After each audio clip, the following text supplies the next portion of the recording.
Binigyang diin ng palasyo ang patuloy na pagsisikap ng mga mambabatas at mga lokal na pamahalaan para makahanap ng win-win solution sa truck ban sa City of Manila. Ayon kay PCO Sunny Coloma, lahat ng aspeto ay sinaalang-alang ng mga sektor na may kinalaman dito. Nakikipag-ugnayan anya ang DPWH, MMDA at DOTC sa pamamagitan ng Philippine Ports Authority.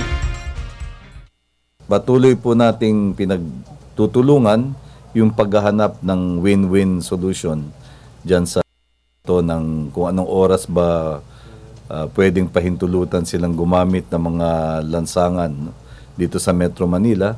Binabalanse lang po natin yung konsiderasyon ng traffic congestion at yung konsiderasyon din naman ng kahalagahan ng transportasyon ng mga kargo sa ating ekonomiya, no, at sa pag-unlad ng ating bansa.